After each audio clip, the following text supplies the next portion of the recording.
O nosso auxílio está no nome do Senhor, que fez o céu e a terra.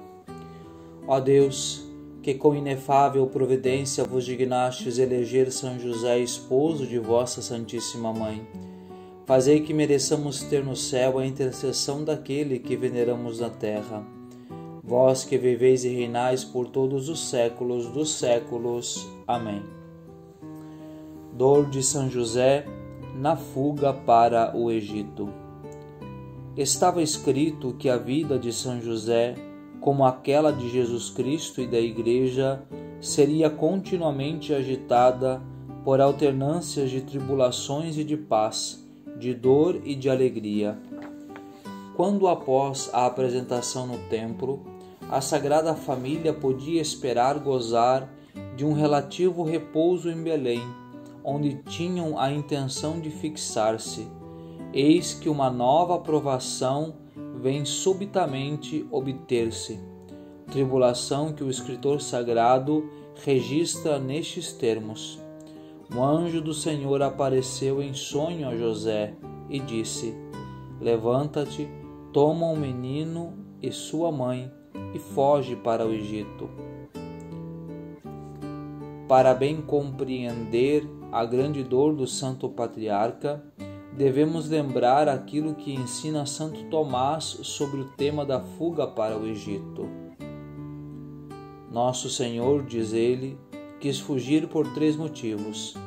Primeiro, para manifestar sua humanidade, pois, se a divindade resplandecia na estrela, é a humanidade que aparece na fuga.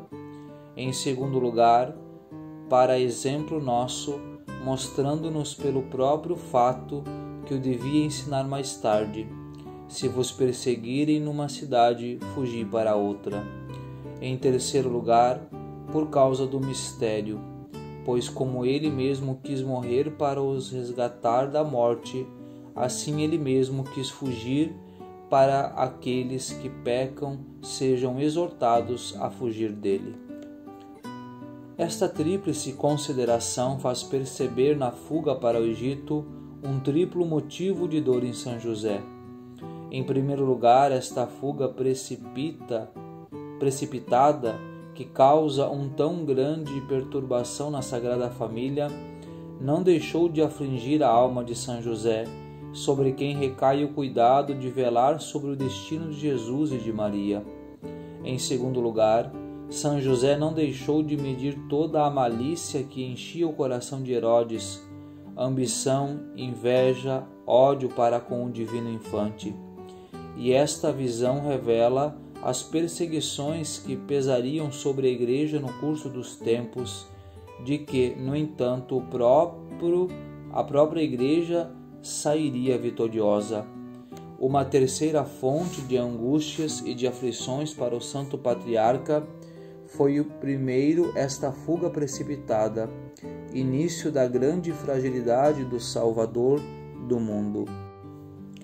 A ordem de deixar o povo eleito para ir a uma nação idólatra, a falta de precisão quanto ao termo da viagem e a adoração desta estadia no exílio. No entanto, um raio de luz não deixou de iluminar este cenário sombrio.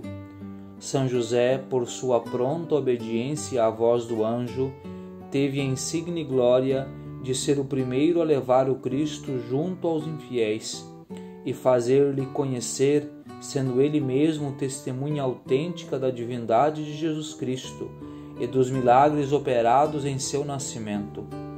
Ele pôde, pois, por sua persuasão, doce e eficaz ao mesmo tempo, confundir os pagãos, junto a que viviam à luz da verdade.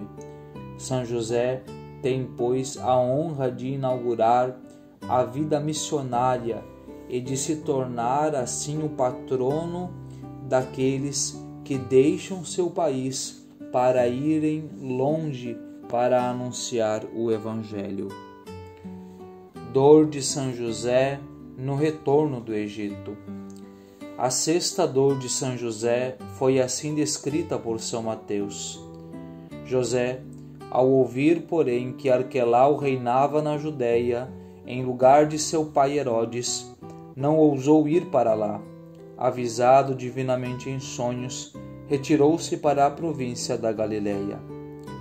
Por vários anos, a Sagrada Família teve que ficar no Egito, isto é, até a morte do ímpio Herodes. Durante todo este tempo, Jesus, Maria e José conheceram a amargura do exílio, a falta das coisas mais necessárias à vida e, sobretudo, a ausência dos parentes e amigos que poderiam compartilhar suas dores e ajudá-los em suas necessidades. Mas a parte mais dolorosa das privações deste exílio recaiu sobre São José, a quem Deus havia confiado o cuidado de velar sobre a vida de Maria e de Jesus. É a ele que cabia procurar, com o suor de seu rosto, o pão cotidiano, em meio, sem dúvida, à frieza e indiferença da maioria, talvez às censuras de alguns. Enfim, chega o dia desejado do retorno, quando o anjo do Senhor comunica a José a morte de Herodes, ordenando-lhe tomar o menino e sua mãe e voltar à terra de Israel. Este foi para José e sua santa esposa um raio que ilumina o horizonte obscuro. Devem em breve voltar a esta terra tão abençoada pelo Senhor, terra habitada por seus parentes e amigos, a qual, apesar de sua infidelidade, será sempre a terra privilegiada do céu, pois aqui o Verbo se fez carne. Um pensamento atrapalha a alegria de José e de Maria, o pensamento das maldades de Herodes, que por um justo julgamento de Deus, em uma morte tão terrível como ignominiosa, foi levado desta terra. O ímpio monarca, após ter lançado tantas famílias na desolação, pagava agora o preço de uma vida de crueldade e de iniquidade. Após ter rejeitado a graça trazida pelo Salvador do mundo, após mesmo ter buscado matá-lo, ele comparece, enfim, com as mãos contaminadas com o sangue inocente ao tribunal do terrível juízo.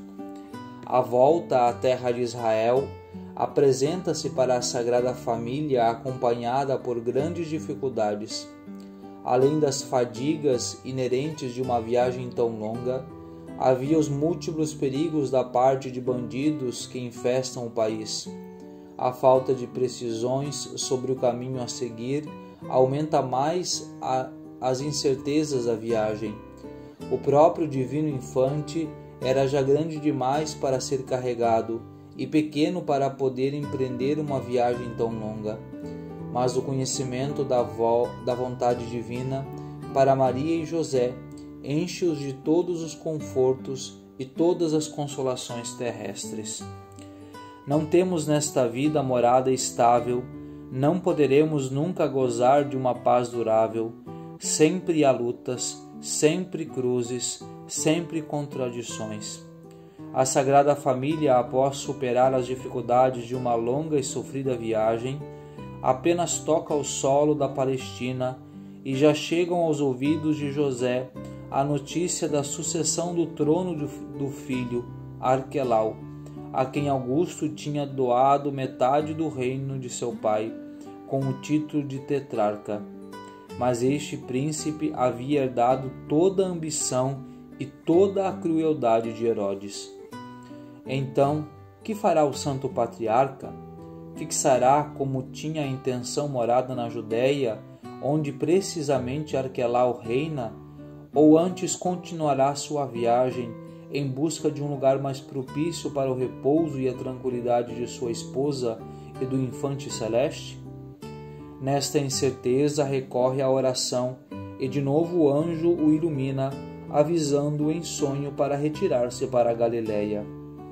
Em meio a esta alternância de viagens fatigantes e de fugas precipitadas, São José percebe a grande verdade ensinada por estes eventos, que a Igreja de Jesus Cristo deve ser continuamente combatida pelo demônio e por este mundo, e ao mesmo tempo considera atentamente estas vicissitudes.